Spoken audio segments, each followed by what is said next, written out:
Baik pemirsa, kembali lagi dalam program Surabaya Now, program obrolan santai seputar hal yang sedang kekinian dan juga hal-hal seputar zaman now.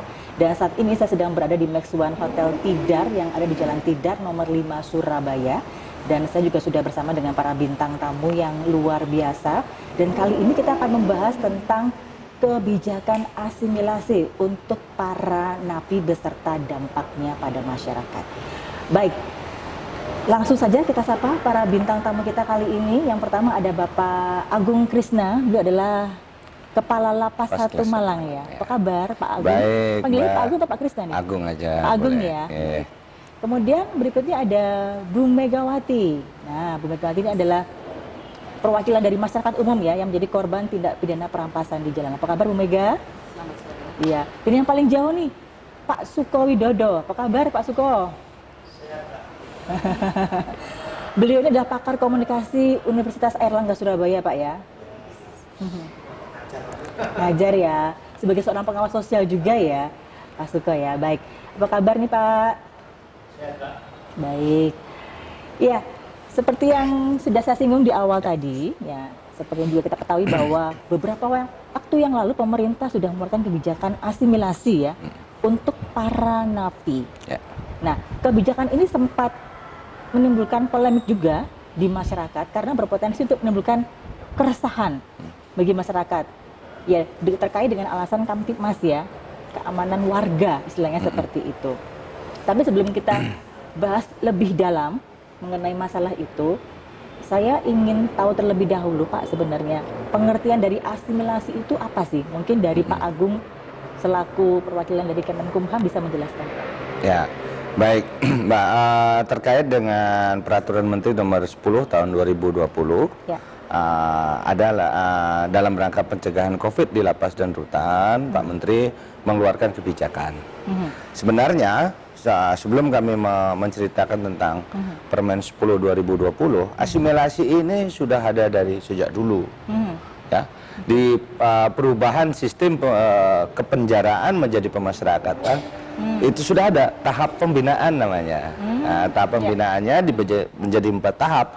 Ada 4 tahap awal, tahap lanjutan, tahap akhir. Ya. Ini periodisasinya kalau kita lihat di peraturan yang lama ya, 3299. Tahap awal itu namanya administrasi orientasi. Pada saat seorang tahanan berubah status menjadi narapidana, dia dikenalkan dengan peri kehidupan di lapas, diajarin disiplin dan lain sebagainya. Terus setelah sepertiga dia memasuki tahap pembinaan kepribadian dan kemandirian di dalam lapas. Nah, setelah dia setengah dari masa pentahapannya itu, dia memperoleh yang namanya asimilasi programnya. Ya, asimilasi ini ada 2 model, ya, model di dalam lapas atau model di luar lapas. Maksudnya seperti apa itu Ya, Pak Agung? model di dalam lapas dia bekerja di lingkungan lapas, di dalam lapas, di dalam tembok lapas. Nah, kalau yang asimilasi ke luar lapas, kami di Lapas Kelas 1 Malang mempunyai tempat asimilasi, namanya Sarana Asimilasi dan Edukasi di Wilayah Ngajum. Itu ada orangnya dari dulu. Nah, perbedaannya dengan yang sekarang kan begitu ya. Ini ada percepatan. Ya, ada percepatan dengan syarat-syarat tertentu. Artinya tidak seluruh narapidana yang ada di lembaga pemasyarakatan itu langsung keluar beramai-ramai, tidak. Syaratnya apa aja itu Pak Agung? Syarat-syarat yang di PP 10 2020 yang pertama, dia telah menjalani setengah masa pidana. Syarat yang kedua, tanggal 2/3-nya, apa itu tanggal 2/3? Seorang napi kalau sudah mencapai tanggal 2/3, dia bisa diberikan pembebasan bersyarat namanya. Nah, tanggal 2/3 ini sebelum tanggal 31 Desember 2020. Sehingga tidak semua, sedikit sekali, itu saringannya. Nah, terus saringan yang kedua, dia telah mengikuti program pembinaan di lapas. Dibuktikan dengan laporan pembinaan namanya. Di berkasnya yang harus kami lampirkan. Kalau kami di pelaksana teknis. Terus yang berikutnya, selama di lapas tidak pernah melakukan pelanggaran. Artinya selama di lapas dia berkelakuan baik. Ya. Kalau dia pernah melanggar di dalam lapas, dia tidak akan mendapatkan program asimilasi ini. Sehingga dari sekian banyak, ya, contohnya kami yang di Malang saja, dari 3.200 ya sampai dengan hari ini, kita sudah yang bisa mengikuti asimilasi itu hanya 400 orang. Dari 3.200. Oke, itu untuk semua kasus atau gimana, Pak? Nah, kasus-kasus apa saja yang dapat diberikan asimilasi, kan gitu ya? Kasus kriminal umum, non PP 99, itu kalimat di ininya, tidak tersangkut PP 99 tahun 2000. PP 99 tahun 2 ini adalah bandar narkoba, tipikor, teroris, illegal logging, kejahatan transnasional crime lainnya, itu tidak bisa. Baik. Gitu. Sehingga ini yang kelompok-kelompok yang keluar ini pidana umum kira-kira begitu. Jadi pidana umum ya? Ya. Oh, baik. Nah, sebenarnya apa sih yang melatar belakangnya pemerintah untuk membuat kebijakan asimilasi ini, Pak? Ya. Kalau latar belakang pemerintah, yang pertama ini masalah dari dulu terkait dengan kredit di dalam lapas. Ya, kalau di Jawa Timur saja dari 16.000 daya tampung lapas rutan di Jawa Timur sekarang diisi hampir 27.000. Artinya sudah mau 100% kreditnya. Ya. Nasional juga begitu, 98% kalau tidak salah. Ya. Tapi justru kenapa timbul di masa pandemi ini, Pak? Ya, pandeminya begini, ya. Ini kan dalam program pencegahan COVID. Kita bayangkan, ya, kita mengantisipasi sudah, ya. Pada saat COVID ini mulai muncul di permukaan, program pencegahan di lapas sudah. Salah satunya penyemprotan disinfektan, pembuatan box steril, terus mulai pembatasan pengunjung. Ya. Pengunjung sudah nggak boleh masuk, ya kan? Hanya melalui video call diganti. Terus teman-teman yang sidang juga sudah mulai bersidang di dalam, ya. Pengadilannya ada di dalam lapas ini, virtual gitu kira-kira. Nah, ini langkah-langkah. Tetapi jangan lupa bahwa di dalam lapas itu untuk pelaksanaan physical distancing tidak memungkinkan. Karena lapas 1 Malang yang kami contohkan saja, kapasitas 934, diisi tanggal 30 Maret itu 3.200 sekian. Hanya untuk tidur saja udah bergantian. Ya, buru-buru untuk melakukan physical distancing. Yang lebih tragis lagi, kami didapat perintah dari pimpinan untuk menyiapkan 1 ruangan isolasi mandiri. Kalau memang ada warga binaan yang terindikasi. Ya, batuk, pilek, demam di atas 37,5, ini wajib diisolasi daripada menyebar ke yang lain. Kalau memang yang bersangkutan COVID. Nah, kami membayangkan di lingkungan Kementerian Hukum dan HAM, kalau 1 saja di tempat kami saja, di contoh mudah-mudahan tidak ya, terinfeksi virus corona ini, berarti ODP-nya akan mengalahi data nasional. Karena di dalam lapas Malang saat itu 3.200. Ya. Dan akan menjadi kuburan massal katanya kan begitu. Yang di luar. Tapi tetap langkah-langkah itu tetap pencegahan ini tetap kita lakukan. Oke. Jadi karena pencegahan penyebaran COVID-19 ya, itu alasan utama dari pemerintah. Dan ini pun tidak dilakukan di Indonesia saja. Di luar negeri sudah dilakukan. Ini pun pemerintah Indonesia mengambil kebijakan ini rekomendasi dari PBB juga. Ya kan, dari Komnas HAM juga mendapat apresiasi atas langkah-langkah ini. Nah, itu. Oke. Beberapa waktu yang lalu kita dengar juga ada beberapa peristiwa kejahatan dan ternyata pelaku kejahatannya itu berasal dari napi yang baru diberi asimilasi beberapa waktu yang lalu. Nah, sebelum kita melangkah ke masalah itu ya Pak Agung, saya beralih dulu ke sudut pandang dari masyarakat. Nah, di sini diwakili oleh Bu Mega sebagai korban tindak perampasan ya di jalan.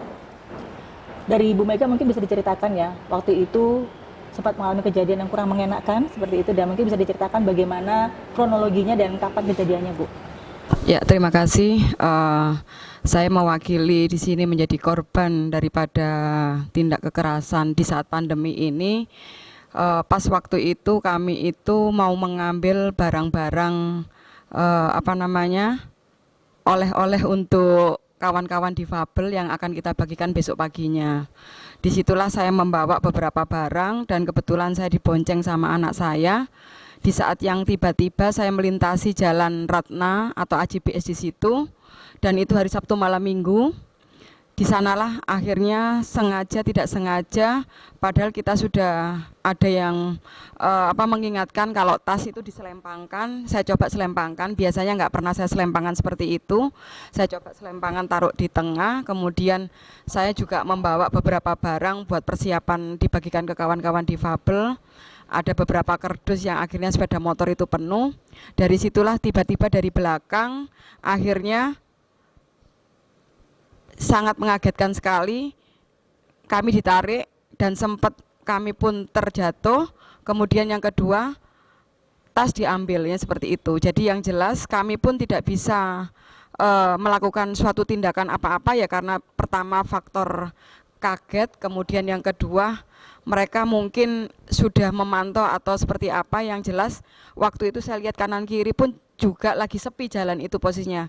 Jadi jam itu menunjukkan pukul jam 8:30 lah, istilahnya seperti itu. Di Surabaya di saat pandemi corona ini betul-betul luar biasa sekali, seperti kota mati kuburan yang memang tidak kita sangka-sangka. Ternyata tas itu sudah kita taruh di tengah, tapi tidak tiba-tiba ada kendaraan orang yang dari belakang itu laju cepat, dan kita pun nggak mungkin mampu sampai terkejar, dan akhirnya ya mau nggak mau kami kehilangan tas sampai kita pun sudah laporan seperti ini. Artinya kita menunjukkan laporan seperti ini memang kita sebagai korban, salah satunya sebagai bukti.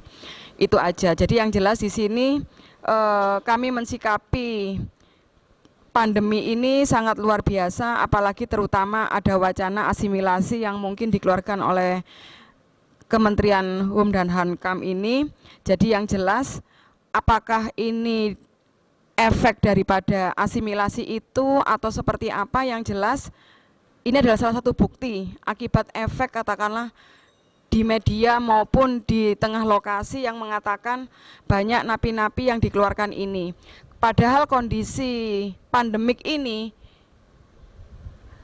masyarakat yang tadinya tidak ingin niat untuk berbuat jahat, bisa jadi berbuat jahat karena perut mereka lapar, apalagi dengan kondisi napi-napi ini dikeluarkan. Jadi asumsi kita, apakah itu berhubungan dengan asimilasi ini, kejahatan yang terjadi pada kami itu atau tidak. Yang jelas akibat efek pandemi ini dan asimilasi ini saya mengalami itu satu. Kemudian yang kedua, hal-hal seperti ini kalau bisa tolong diperhitungkan. Karena apa? Karena tidak ada asimilasi. Saya rasa niatnya orang yang tadinya kepingin baik-baik karena perut lapar bisa berubah jadi buruk kondisi psikologis. Jadi mau tidak mau beberapa wacana atau program-program asimilasi ini tolong dievaluasi ulang dan dikaji kesiapan kelayakannya mereka bermasyarakat itu siap atau tidak. Kemudian yang kedua, karena nanti banyak PR-PR yang mungkin katakanlah bisa menjadi korban yang seperti saya ini, orang yang baik-baik yang bukan narapidana bisa aja terjerumus melakukan tindak pidana. Nah, ini tolong dipikirkan, karena di sini saya mewakili korban dan masyarakat umum, dan teman-teman saya punya banyak juga masalah demikian seperti ini. Ketika kita laporan ke Telkomsel atau seperti apa juga kasusnya banyak seperti ini juga. Itu yang mendorong akhirnya saya ingin menyampaikan ini kepada pihak-pihak terkait, bagaimana ini solusinya. Jangan sampai terjadi kejadian ini, orang-orang menjadi ketakutan, orang-orang akan menjadi tidak berani untuk bekerja di luar. Itu aja mungkin ya. Oke, terima kasih Bu Mega. Sebelum dijawab oleh Pak Agung, saya ingin bertanya ke Pak Sukowidodo dulu. Sebagai seorang pengamat sosial, bagaimana Anda menanggapi masalah ini? Iya Mbak, ini keputusan yang sangat rumit ya. Ini sangat tidak ideal. Tapi lahir juga dari kondisi di mana Departemen Kumham juga punya problem yang saya kira tidak masuk akal. Sebuah ruangan yang nggak ada COVID pun juga udah mati kutu orang, baik yang di penjara maupun petugasnya itu. Maksud saya ini harus ada diskresi terhadap keputusan itu. Diskresi itu harus dilakukan, tapi dengan catatan-catatan tertentu. Jadi oke, misalnya ini akan diasimilasi, tetapi harus apa? Kasihan Bu Mega, ini juga menambah persoalan juga. Lihat sini negara, saya ini kalau ngomong yang ngamuk terhadap Indonesia ini, kondisi sangat tidak ideal. Saya coba ketemu dengan, bukan hanya dengan temannya Bu Mega, aku ketemu Mbak Malingi, kok maling ya opo sih? Kita punya dasar penelitian itu, tak tarik, karena negara juga nggak mampu. Dia harus dikasih ruang, misalnya pasal 34 ya, fakir miskin alang terlantar dibeli negara. Negara juga belum mampu. Nah kondisi ketidakideal itulah yang kemudian diambil pada posisi itu. Pasti ini pada situasi dilema. Nah tetapi hukum itu dasarnya apa? Rasa keadilan. Jadi rasa, nah bagi Mbak Mega ini kan juga terluka kan karena perasaan itu. Nah, ini saya kira harus ada jalan tengah. Jalan tengah tuh begini. Jadi misalnya, tapi ini bukan Amerika ya. Oke, kamu tak lepas, tapi tanganmu tak kasih gelang nih ya. Jadi kontrol misalnya. Kita punya nggak teknologi itu? Punya duit nggak semacam itu? Jadi kemudian saya berharap bahwa pengambil keputusan pun juga menghitung tenaga Pak Agung dan kawan-kawan di lapangan, teman polisi di lapangan. Sopo gelem polisi kok nangkep maling, petugas nangkep, nggak mau lah sama. Nah tapi inilah problem Indonesia dalam situasi yang sangat rumit. Iki mau mati bareng atau apa? Jadi pasti dalam situasi yang dilema itu ada dasar kuat dari negara untuk mengambil keputusan, dan itu menurut teori negara sah-sah saja. Bahwa kemudian tidak ada rasa keadilan dalam titik tertentu, ya karena kondisional. Sepanjang asimilasi itu dengan alasan-alasan yang kondisional dan masuk akal, ya bisa kita terima. Meskipun saya harus menghitung dulu, saya nanti harus ketemu dengan polisinya, dengan ini gimana nih turun-turunnya itu. Kan mesti harus saya baca berapa sih. Tapi Mbak, kalau baca jumlah penjara, dalam keadaan normal saja, gundeng penjara kita, untel-untelan. Saya pernah tilik teman saya itu ya dalam ruangan itu ya sudah depan-depan sangat rumit sekali. Jadi ini bukan saya kira bagi kepenuhan bukan problem COVID saja, dia mendapat tumpukan persoalan yang dia harus diselesaikan. Pastilah ini dalam kondisi darurat sekali menurut saya, dan iya tidaknya tergantung masyarakat. Kalau dikeluarkan orang Nabi, Pak Suko takut ya? Takut banget saya.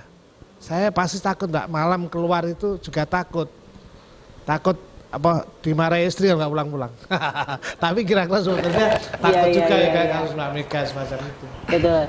Baik, monggo Pak Agung silakan menanggapi ya. Dilema juga loh ini. Siap, ya kami mohon izin Bu Megawati, kami juga ikut prihatin atas musibah yang Ibu ini alami. Dan sebelum boleh kami memberikan data terkait dengan jumlah narapidana yang mengikuti program asimilasi. Ya, mohon izin saya buka saja.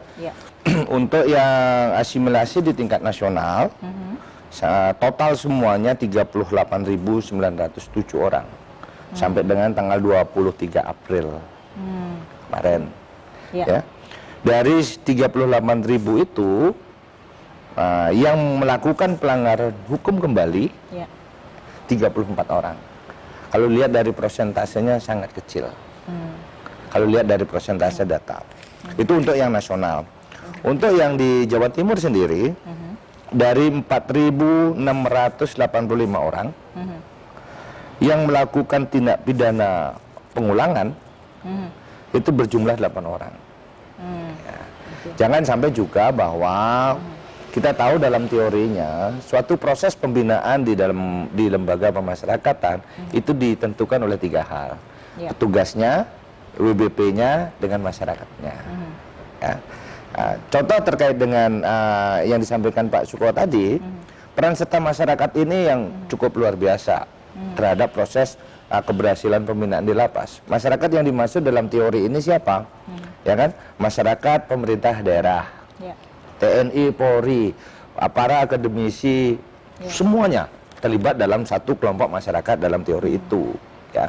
Contoh positif yang terjadi di Jawa Timur yang kami dengar adalah Bupati Jember pada saat dilaporkan oleh jajaran kami bahwa akan ada program asimilasi, teman-teman dari pemerintah daerah itu respon sekali. Siapkan datanya, rumahnya kemana, disiapkan mobil, terus disangoni dengan berbagai macam sumbangan dengan harapan yang disampaikan Pak Suko tadi, kamu jangan melanggar, kita sangoni, kita antari pulang. Tapi apakah semua daerah seperti itu?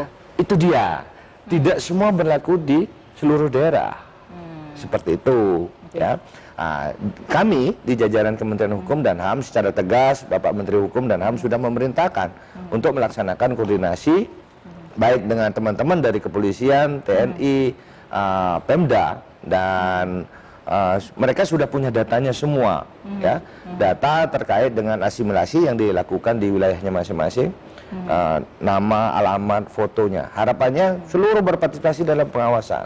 Jadi artinya sebelumnya sudah ada sosialisasi kepada masyarakat ketika ada proses asimilasi ini. Jadi untuk napi yang ada di daerah tertentu seperti itu. Kalau asimilasi ini sendiri, ini program lama. Ya. Yang di masa pandemi ini. Ya, di masa pandemi ini kami karena ini butuh kecepatan dalam mengambil keputusan berupa pengeluaran ini, kami koordinasi dengan teman-teman di pemerintah daerah, kepolisian, TNI. Ini loh datanya. Ya, harapannya adalah mereka yang diasimilasi masuk ke kampungnya itu, mereka langsung ditangkap dengan baik oleh pengurus RT. Keterlibatan pengurus RW, ini yang napi yang dibilang Pak Kalapas gitu ya.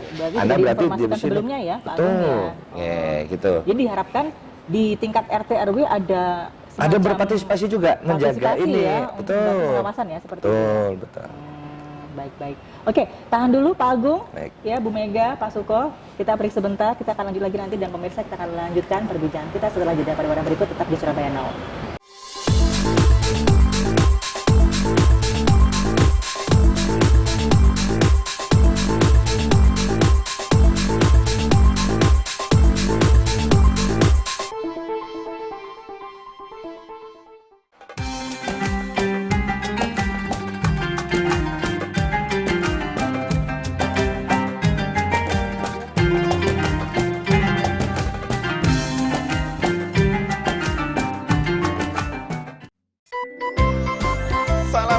Adik-adik di rumah, apa kabar? Adik berharap kalian dalam keadaan prima hari ini, dan kita seperti biasa bersama teman-teman kalian akan belajar menggambar. Oke. Yang di sini jangan lupa ada matanya begini juga boleh. Jangan lupa untuk memberi gelap dan terang. Nah, ini ada teman kalian 3 orang, kita bahas. Round my whole life in the ground, and I can't get up when you're gone. Let the wrecking ball, I never did so hard in love. All you wanted is a breaking ball. All you ever did so break me.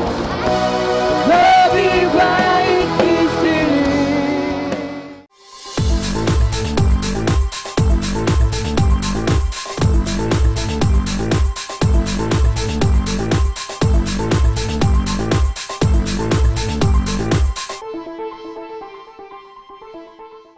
Baik pemirsa, kita masih bersama-sama di program Surabaya Now dan kita akan lanjutkan perbincangan kita untuk edisi kali ini.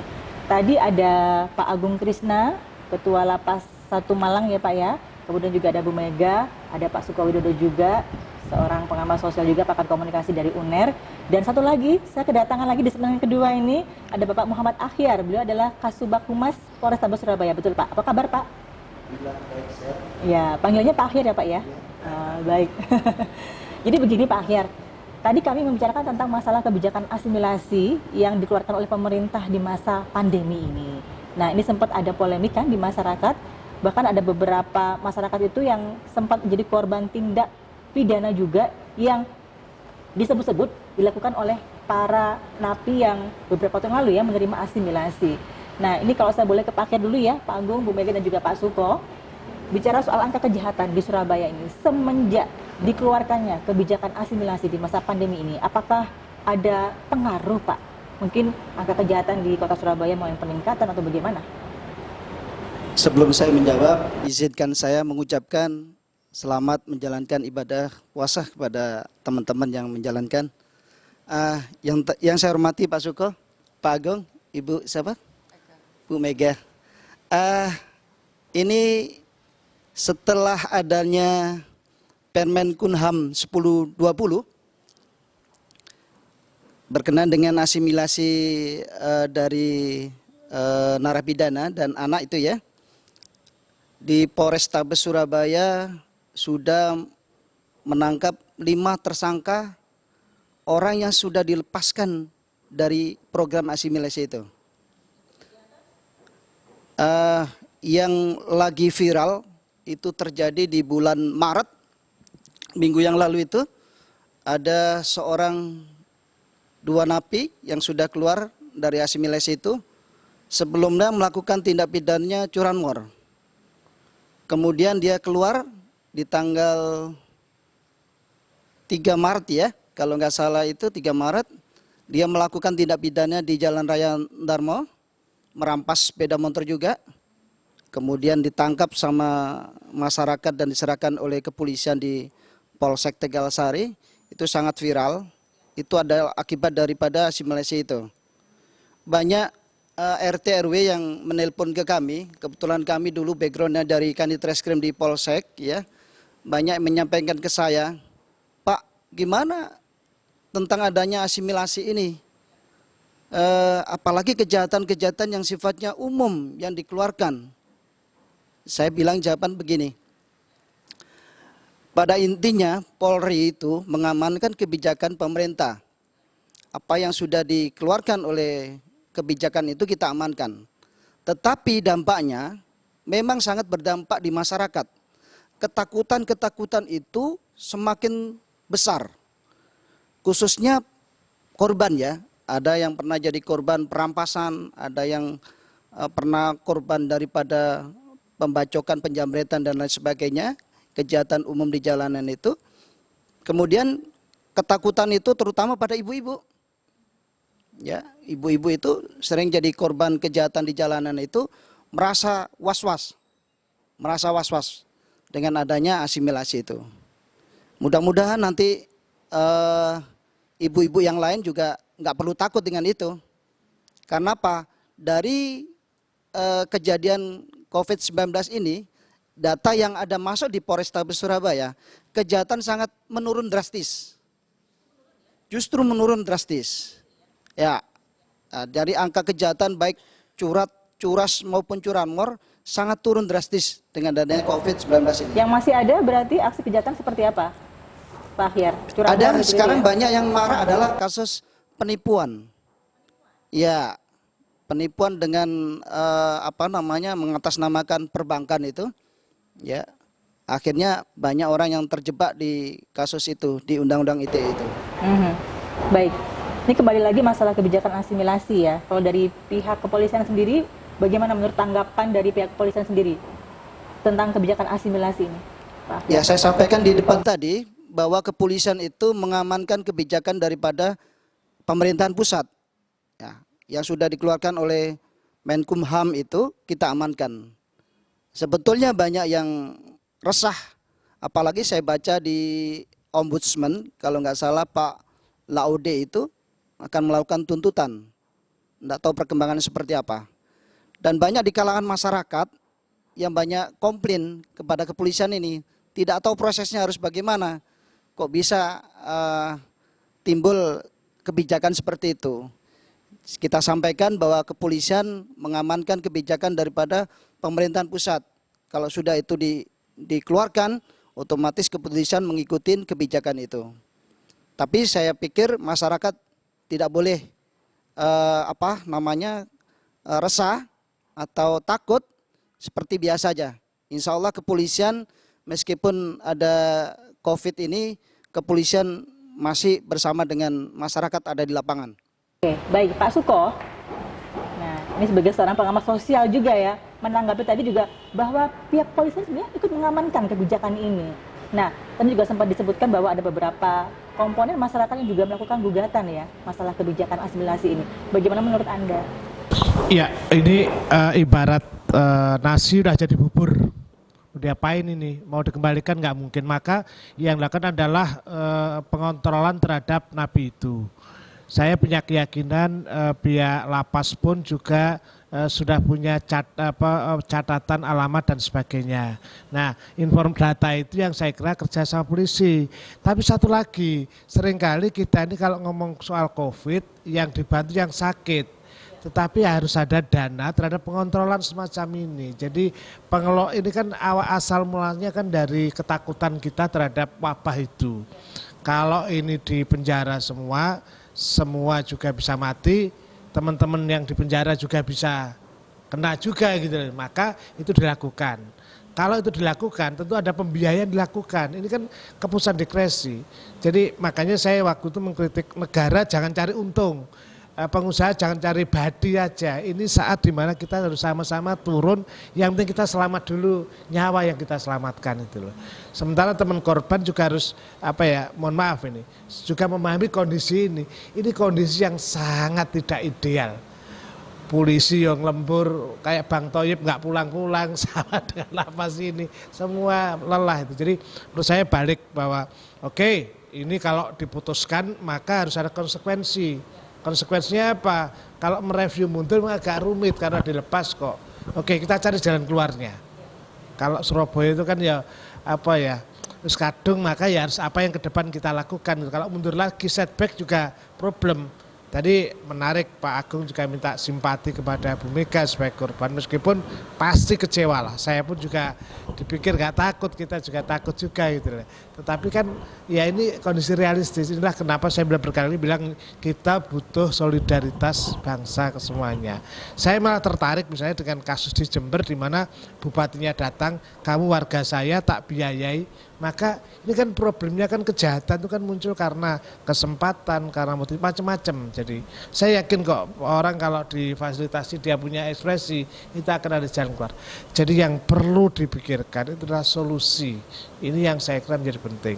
Apakah perusahaan ini kan problem komunikasi yang saya kira dilakukan. Tapi dalam waktu yang pendek menurut saya memang kita ya tadi terkontrol tadi. Kalau lihat angka-angkanya memang 0,02% relatif kecil. Tapi saya kira tidak ada itu menjadi alasan untuk melepaskan napi. Tetap harus aturan hukum ditegakkan karena rasa keadilan. Kok enak itu melakukan ini hanya dihukum 3 tahun kena potongan misalnya semacam itu.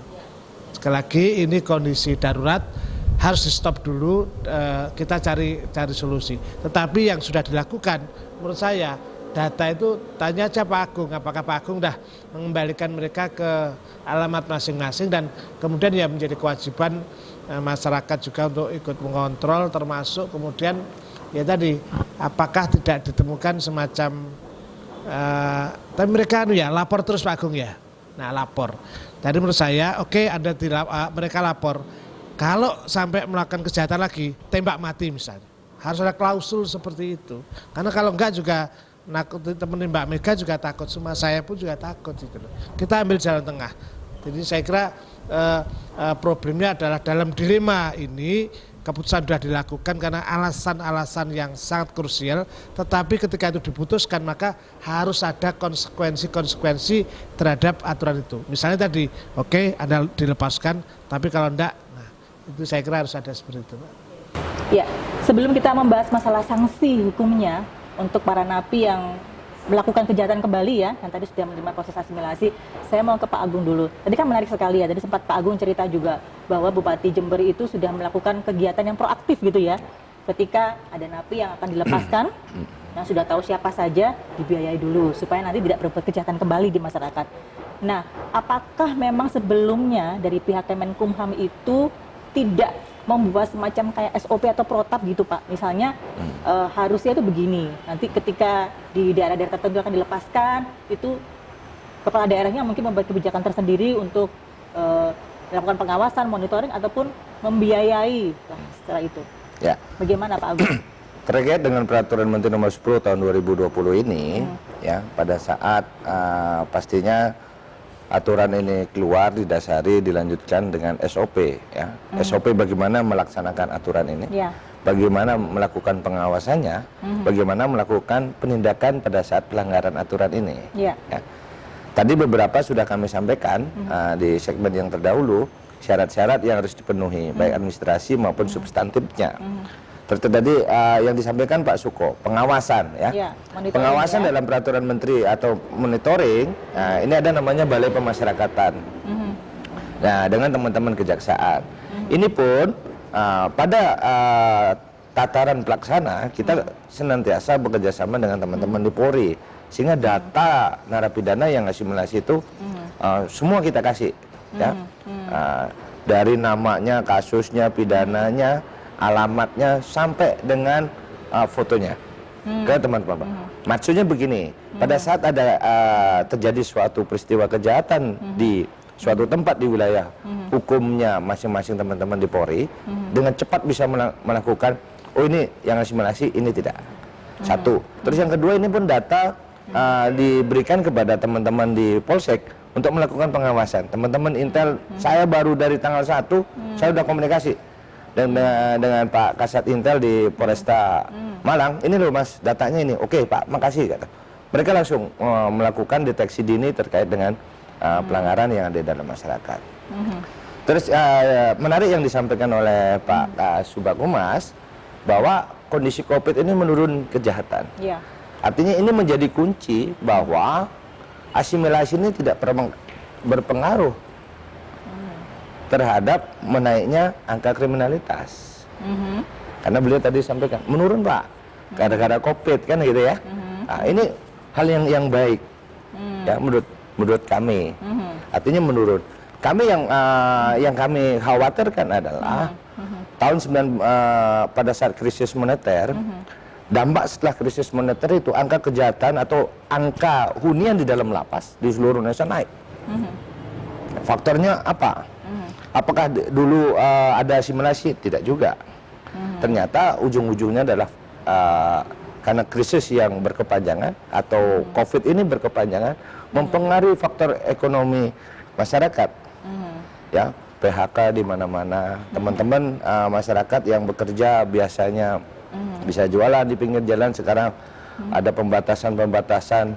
Nah, ini menjadi salah satu faktor atau potensi masyarakat untuk melakukan kejahatan. Tapi alhamdulillah Mas dari Pak Kasubag Humas menyampaikan bahwa nurun angka kejahatan itu, ya, sehingga masyarakat bisa menurunkan tingkat kekhawatirannya sedikit, karena dari data teman-teman kepolisian seperti itu, ya kan gitu ya. Menurun, angka kejahatannya ini menurun ini. Tapi tadi dari yang disampaikan oleh Bu Mega ada rasa kekhawatiran juga, takutnya nanti ya Bu Mega ya akan melakukan kejahatan kembali ya, karena faktor ekonomi, betul ya Bu Mega ya? Jadi kalau menurut kami yang pernah menjadi korban ini, yang terjadi di media ini kan membuat panik. Mereka tidak safety, mereka merasa tidak aman, itulah yang akhirnya mengakibatkan mereka ini resah. Banyak warga atau masyarakat itu resah dengan adanya program asimilasi yang dikeluarkan pas pandemik ini. Tapi kalau kita melihat data real yang dibacakan oleh Pak Agung dan dari kepolisian ini memang minimize, artinya hanya sekian %. Tapi itu tidak bisa mengobati rasa ketakutan dan panik sindrom di antara warga. Artinya apa? Banyak hal-hal yang mungkin harus dilakukan untuk mengobati rasa kepanikan warga. Mungkin bisa melibatkan pemimpin-pemimpin daerah untuk memberikan fakta integritas ketika para napi ini dikeluarkan di tengah masyarakat. Artinya mereka ini adalah sebagai salah satu penjamin adalah masyarakat nantinya, gitu loh. Ini mungkin bisa dijadikan seperti itu. Kemudian yang kedua, ada beberapa hal yang mungkin juga harus dilakukan juga, yaitu sebelum dikeluarkan mereka harus melakukan psikotes, apakah mereka ini layak dan mampu untuk berkolaborasi di masyarakat. Kemudian yang berikutnya adalah kesiapan tenaga petugas personel, mungkin Pak Polisi atau Pak Lapas ini yang mungkin sudah out of service, yang kerjanya sudah totalitas lah. Hal-hal seperti ini pun juga harus kita menjadi PR bersama. Karena apa? Karena orang sudah panik, mereka ketakutan, dampaknya perut sudah lapar, pikirannya sudah jelek terus, akhirnya dampaknya mereka merasa kerja tidak nyaman, di jalan tidak nyaman, akhirnya mereka timbul menjadi paranoid. Hal-hal inilah yang mengganggu secara mental psikis yang mungkin harus dari pihak-pihak terkait ini juga harus bisa menyembuhkan, karena kita belajar dari pengalaman kami sendiri, itu yang seperti itu yang terjadi. Awal-awalnya memang membaca di media seperti ini bla bla bla, ternyata ketika pas jadi kejadian, lah kok bener inilah. Hal-hal seperti inilah yang mungkin bagaimana kita duduk bersama antara pemimpin terkait dengan dinas terkait untuk ini PR yang baru untuk kita menyelesaikan ketakutan masyarakat. Jadi mungkin Pak Polisi atau Pak Kepala Lapas, mungkin Pak Suko selaku dosen mungkin sudah mengerti ilmu sosial politik yang seperti apa. Yang jelas kita butuh kenyamanan, kita butuh sosialisasi untuk merefresh bahwa kamu bisa bekerja dengan aman, kamu juga bisa berkeluaran di luar juga aman tanpa rasa resah. Seperti ini kita ada keterkaitan saling menjaga lah, ini seperti itu. Mungkin itu aja Pak Humas ya. Iya. Untuk Pak Akhir bisa menanggapi ya, karena ini kan masalah jaminan untuk secure kan gitu kan bagi warga, Pak. Jadi gini, kejahatan umum itu adalah kejahatan yang sangat meresahkan di masyarakat. Apalagi korbannya sampai dibacok. Polisi itu tidak mudah untuk menangkap pelaku. Harus berhari-hari mencari siapa pelakunya. Tidak mudah dan tidak gampang menangkap seorang tersangka itu.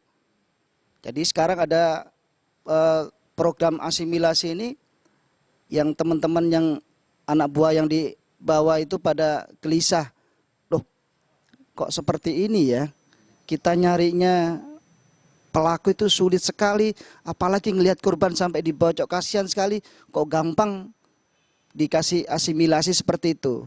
Sebetulnya kalau memang problemnya di lapas atau narapidana itu over capacity, negara harus membuat kebijakan yang frontal. Artinya begini, buatlah LP yang modern, yang besar, dengan biaya yang ada. Bisa, Indonesia bisa, tidak mungkin tidak bisa.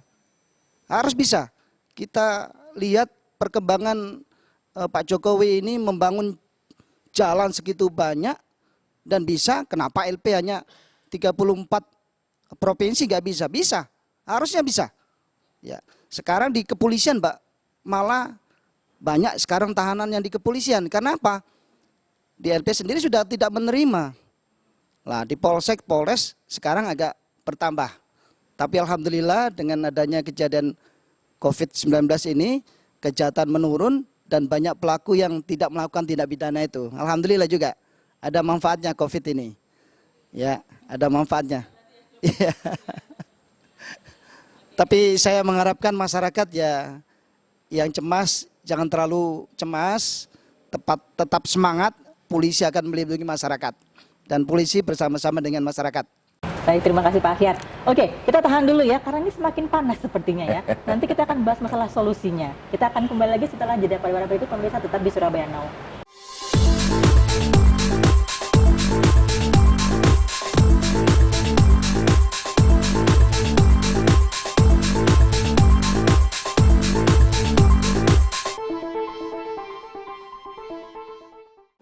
Round my whole life in the ground, and I can't get up when you're gone. Like a wrecking ball, I never did so hard in love.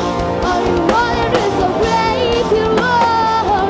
All you ever did was break me. Lebih baik di sini. Halo pemirsa Pelangi Inspirasi, ketemu lagi sama saya Bre. Dan usaha yang akan ia datangi kali ini adalah usaha kue tradisional, yaitu kue sagon bakar.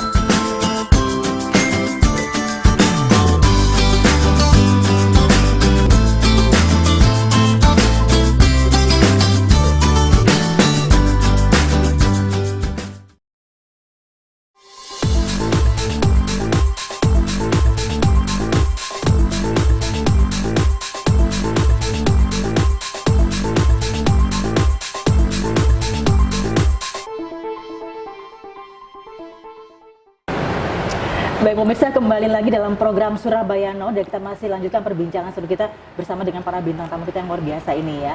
Nah, ini bicara soal solusi dari kebijakan asimilasi yang sempat jadi polemik di kalangan masyarakat ini. Saya mau ke Pak Agung dulu ya. Ini untuk para napi yang kembali lagi melakukan kejahatan setelah diberi asimilasi. Itu sebenarnya dari pihak Kemenkumham sendiri sudah ada semacam apa ya? SOP. Ya, SOP gitu ya. Bila ada yang kembali melakukan, nah, apakah ada sanksi hukum yang akan diberlakukan kepada mereka? Ya. Nah, terima kasih Mbak. Sebelum kebijakan ini diambil, tadi kami sampaikan di ini ada syarat administrasi yang harus dilakukan, mekanisme pengawasan, bagaimana penjatuhan sanksi pada saat yang bersangkutan melakukan tindak pidana kembali. Ya. Nah, kita sampai di tahap penjatuhan sanksi. Ya. Seorang peserta simulasi yang melaksanakan tindak pidana kembali yang sudah ditangkap Pak Polisi, kan begitu ya? Ya. Itu yang pertama dilakukan adalah kami berkoordinasi dengan teman-teman kepolisian. Yang kedua, mencabut SK simulasinya. Artinya dia wajib menjalani sisanya. Ditambah lagi pidana yang baru yang diproses oleh teman-teman kepolisian. Ya. Selama masih proses penyidikan dan pengembangan kasus ini, mereka pasti tetap masih ada di teman-teman kepolisian. Tapi pada saat sudah selesai pelimpahan, masuk ke tempat kami. Nah, mereka melaksanakan tindakan hukuman disiplin. Itu dimasukkan ke ruang strapsel tanpa batas waktu. Satu. Terus yang kedua, mereka untuk pidana berikutnya, mereka dicabut hak remisi dan hak integrasinya. Berarti sudah hilang haknya ya? Ya hilang, remisi yang biasanya normal diterima, ya kan? Karena dia sudah mencederai kebijakan pemerintah yang cukup luar biasa dalam kemanusiaan ini, menyelamatkan hidup semua orang. Dia cederai dengan perilaku melanggar hukum di luar. Seharusnya mereka ini kan tidak bebas. Ya, asimilasi ini bukan bebas. Asimilasi ini dimaksudkan adalah mereka melaksanakan isolasi mandiri di rumahnya masing-masing, bukan keluyuran, ya kan? Bukan ngambilin motor orang atau jambretin ibu-ibu yang lewat. Mereka tinggal di rumah. Kenapa? Di lapasnya penuh. Kalau di lapasnya kena COVID, mati semua kan gitu kata tadi Pak Suko itu kan begitu. Itu maksudnya pemerintah ini. Ini kemanusiaan luar biasa dalam ini. Terkait dengan tugas pokok dan fungsi aparatur negara, kita sudah mempunyai tugas pokok dan fungsi, ya. Kepolisian menjaga keamanan. Kami pun melakukan pembinaan di dalam lapas. Ada tahapan pembinaan yang sudah kita lakukan. Yang disampaikan Bu Mega tadi bahwa mereka sudah membuat surat pernyataan, ya. Tinggal kedepannya adalah bagaimana komunikasi ini berjalan bahwa seluruh bukan kami mau lepas tanggung jawab, tidak. Nah, ini masalah nasional. Tidak ada yang saling menyalahkan. Kan begitu ya. Nah, ini sudah menjadi keputusan yang ayo kita bareng-bareng seperti yang disampaikan Pak Suko. Ya, kami meningkatkan pengawasan di lingkungan Kementerian Hukum dan HAM bekerjasama dengan teman-teman di Kepolisian TNI. Ya, kami juga mengajak teman-teman warga binaan untuk kegiatan bakti sosial untuk menghilangin trauma. Ya, kemarin kami ajak perwakilan dari warga binaan untuk kegiatan bakti sosial, Bu Mega. Ya, bakti sosial, pembagian masker gratis hasil karya narapidana. Ini bukan pencitraan, tidak. Mengenalkan kembali, oh ini loh napinya. Tidak semua yang keluar itu. Siap. Kami kemana nanti mohon izin minta nomor teleponnya, bahwa teman-teman di dalam lapas ini produktif, ya. Di lapas Satu Malang mereka dalam rangka COVID ini memproduksi hand sanitizer, disinfektan, ya kan, sabun cair. Ini dia pun ingin membantu ya pemerintah dalam pencegahan COVID ini, dan mereka pun di dalam Pak Suko, teman-teman dulu gelisah, ya kan? Kegelisahan yang berlebih juga terjadi sehingga rusuhlah Manado itu, kan begitu. Itu lebih nggak teratur lagi, kan begitu, karena mereka mau keluar semua, Pak, ya kan begitu. Nah, sekarang teman-teman Kami pun bekerja sama dengan teman-teman kepolisian. Sementara stop dulu Pak pemindahannya kan gitu.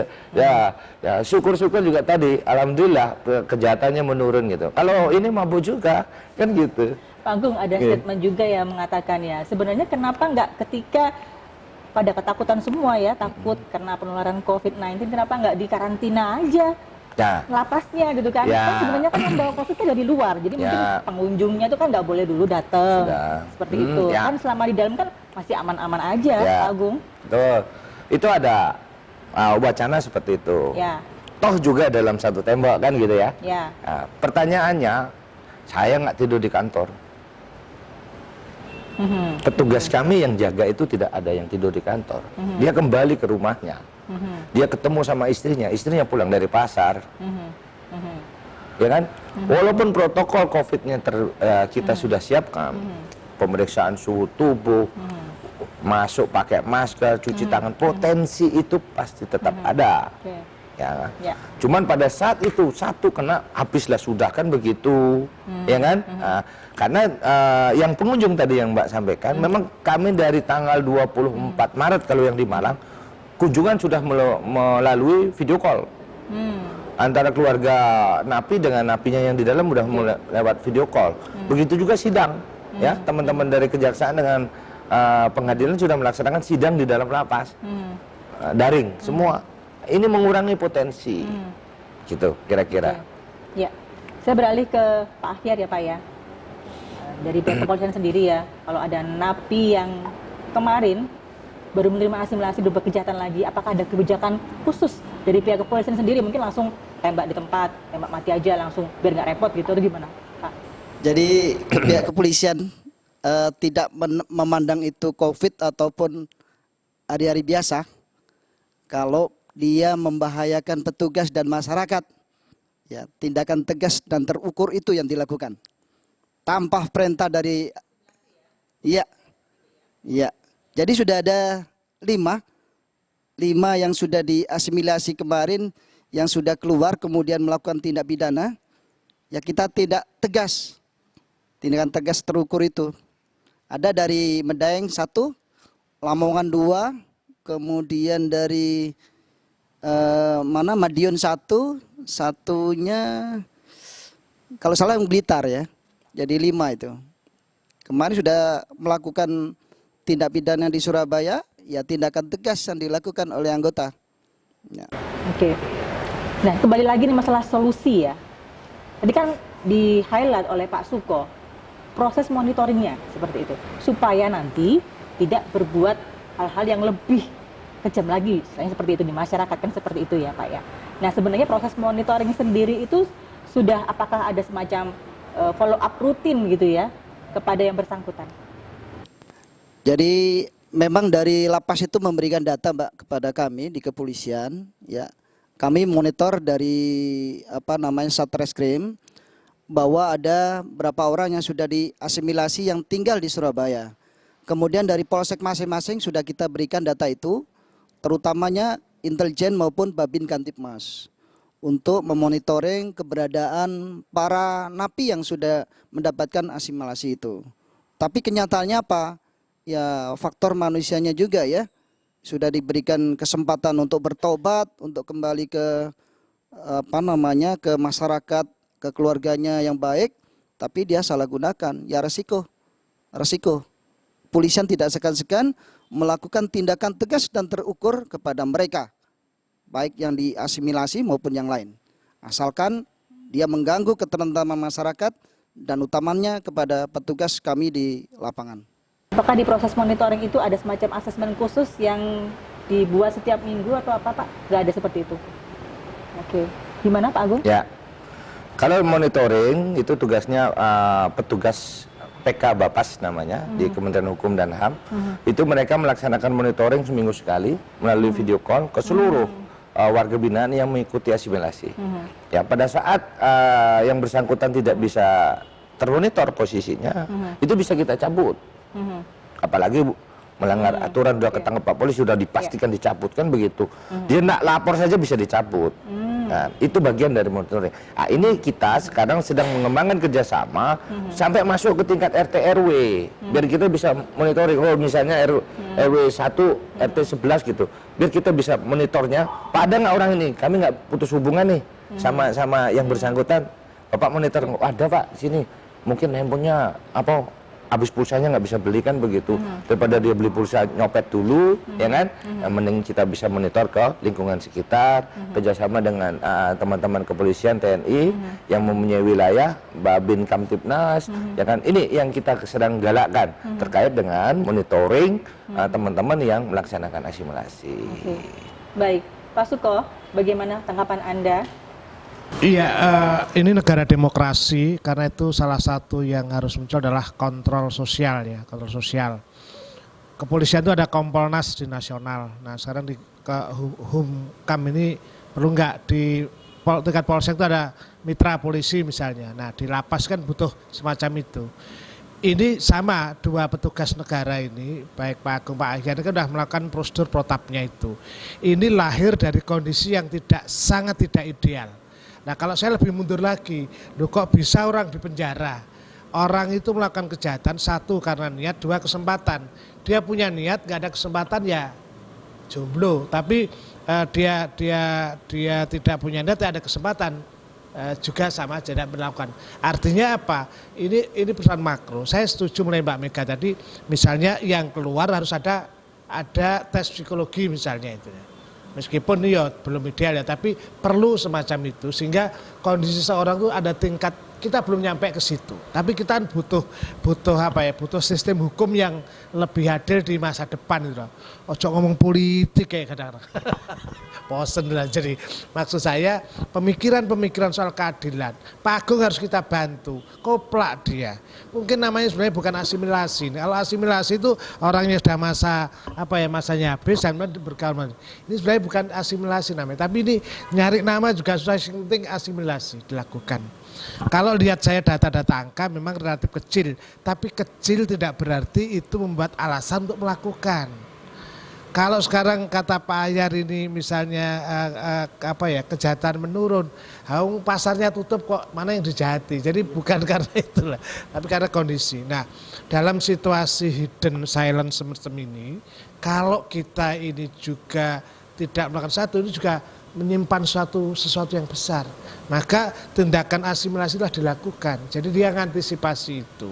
Mungkin yang dilakukan adalah tadi informasi yang dari Pak Agung misalnya, bahwa kita ini sudah melakukan pelaporan ke RT, ke Polsek, kita serahkan. Tidak banyak yang tahu. Itu yang orang jadi curiga. Gegek kok kalapase di itu kan orang sekarang tuh apa yang nggak dicurigai? Semua orang dicurigai. Polisi juga dicurigai, padahal malah koplak. Ternyata sudah nyikat 5 orang dari proses itu. Jadi kalau dari data ini sebetulnya keputusan lahir dari darurat ini sudah diikuti dengan tahapan-tahapan yang melakukan. Malah saya mengusulkan aparat ini harus ada spesial dari negara ini. Jadi kasihan juga Pak Ahyar kayak Bang Toyib bener tadi nggak pulang-pulang ngurusi urusan orang. Tapi prinsipnya Mbak, saya berharap bahwa pikiran-pikiran demokrasi tentang kontrol sosial dilakukan. Jadi lapas juga harus ada komite masyarakat sehingga bisa dibantu Pak Agung ini. Pak Ahyar juga dibantu. Nah, orang-orang seperti Mbak Mega yang punya pengalaman semacam itu harus bisa menjadi advisor, penasihat bagi kepolisian, penasihat dari lapas. Pak Agung, saya ini korban, saya ngalami ini. Kalau nggak begini itu jadi kasih pikiran semacam itu. Nah, ruang itu yang saya kira akan ketemu karena demokrasi harus memberikan social involvement, jadi pelibatan sosial semua orang. Perkara penjara itu urusannya Pak Agung. Repot Pak Agung kalau ngurusi keluarganya gak cukup waktunya ngurusi, harus dibantu dari akademisi, dari kemudian masyarakat itu yang saya kira, dan undang-undang membolehkan untuk itu. Jadi kayak mitra polisi itu semacam itu, termasuk dari penyiar kan harus, mitra media kan harus membantu. Dan diskusi ini saya kira menarik, katakan sejujurnya, daripada ada kusta di antara kita. Luar biasa. Iya, betul sekali Pak Suko. Menarik sekali ya, terima kasih juga untuk usulan solusinya ya Pak Suko ya. Nah, untuk closing statement ini yang terakhir mungkin dari Bu Mega selaku perwakilan dari masyarakat ingin disampaikan apa nih kepada pihak yang berwenang? Kami sebagai masyarakat, satu, butuh tenang, butuh aman dan nyaman. Bagaimana kita bisa bekerja, cari makan, kita bisa berekspresi, cari kesempatan hidup yang lebih layak. Jadi di sini kami minta daripada Bapak Agung, kemudian Pak Akhtiar dan Pak Suko ini, dari beberapa hal ini tadi sudah disampaikan dan jelaskan, memang kita butuh sinergi untuk menyelesaikan permasalahan bangsa ini, karena waktunya Pak Agung tidak mungkin bisa menyelesaikan waktu se-Indonesia Raya, ya Pak ya. Waktunya Pak Akhtiar polisi pun juga tidak memungkinkan, tidak pulang-pulang nantinya. Dan Pak Suko pun sendiri berdasarkan pengalaman ilmu beliau tentang sosial kemasyarakatan tatanan seperti apa, inilah yang menurut saya kami ini butuh sekarang ini doktrinasi di publik maupun di media, ciptakan rasa aman berkendara, ciptakan rasa aman kita melakukan pekerjaan. Mungkin kita butuh dukungan media sebenarnya yang untuk menciptakan sinergisitas seperti itu, dan juga diharapkan ada sosialisasi yang diharapkan dari Pak Agung tadi yang memang betul-betul suatu terobosan baru. Kalau ini luar biasa, penjara berhubungan dengan Pak RT RW itu luar biasa. Gara-gara COVID akhirnya nyambangi Pak RT RW yang memang garda level bawah. Ini suatu terobosan yang luar biasa kalau ini dijalankan. Apakah punya waktu, sistem yang seperti apa, ini yang harus dimatangkan menurut saya. Karena jangan hanya ini wacana aja di tengah pandemi, karena apa, tugasnya Pak Polisi jauh hari semakin hari juga jauh lebih berat nantinya. Karena bukan masalah pandemi aja, tapi efek sosial daripada pandemi ini, kejahatan, kecurangan atau seperti apa itu juga efeknya nanti complicated yang bukan satu persatu dibahas lah. Makanya ini nanti kita bisa bikin klausul daripada pengalaman kami ini sebagai korban bisa menjadi digarisbawahi seperti apa juklaknya, lapangannya seperti apa yang harus dibenahi. Karena apa? Yaitu tadi, karena kita kalau kita sendiri aja kita ingin bekerja dengan rasa nyaman, tapi kalau media itu menakut-nakutan dengan mainstreamnya di WAG seperti itu, kita juga takut dan cemas. Kemudian dari pihak kepolisian pun kita ciptakan bahwa polisian ini sudah totalitas bekerja siang malam, ini harus juga dimunculkan. Jangan sampai kesannya polisi hanya simatupang siang malam tunggu panggilan, maaf ya Pak ya. Mungkin bagian lapas ini pun juga hanya menerima laporan polisi ya tinggal masuk. Nah, bukan seperti itu. Jadi yang jelas saya kepingin sebagai warga negara kita tunjukkan sama-sama bahwa semua ini sudah bekerja. Kita tunjukkan ke media. Mungkin itu aja. Baik. Pak Suko ya Pak. Ya, terima kasih Bu Mega. Kalau dari Pak Akhir sendiri mungkin ada pesan-pesan yang ingin disampaikan ke masyarakat Pak? Ya, saya berpesan ke masyarakat, ya sekali lagi di COVID-19 ini jangan merasa takut untuk di jalan. Ya, silakan polisi bersama masyarakat untuk menjaga khususnya Kota Surabaya ini. Jangan takut. Ya, suara-suara yang di luar itu yang menakutkan itu supaya hilang dari masyarakat. Biasa saja, asimilasi memang haknya mereka.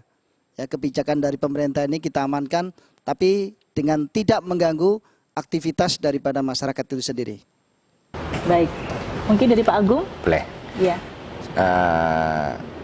Kami dari Kementerian Hukum dan HAM menyampaikan yang pertama, tidak semua kejahatan yang terjadi di masyarakat dilakukan oleh saudara-saudara kami yang melaksanakan asimilasi. Yang kedua, kita secara bersama-sama seluruh komponen bangsa ini melakukan pengawasan terhadap proses asimilasi yang merupakan tahapan pembinaan. Ya. Kalau masyarakat, kami sudah membina di dalam lapas pada saat tahapan asimilasi, masyarakat tidak menerima, ini menimbulkan menjadi penjahat lagi. Ini yang butuh sinergitas ke seluruh elemen bangsa. Di tengah pandemi COVID ini kita bisa melakukan hal yang terbaik sesuai dengan bidang dan profesi kita masing-masing. Mungkin Baik. itu. Terima kasih Pak Agung, Bu Mega, Pak Akhir dan juga Pak Suko. Terima kasih sudah hadir di Surabaya Now. Terima kasih juga sudah memberikan edukasi bagi kita semua gitu ya, dan juga bisa menginspirasi semua yang ada di rumah pastinya begitu. Terima kasih juga untuk Max One Hotel Hidar sebagai fasilitas tempat. Dan demikian untuk Surabaya Now kali ini, saya Faria Mai mohon pamit. Terima kasih untuk kebersamaannya. Kita ketemu lagi minggu depan. Salam Surabaya TV.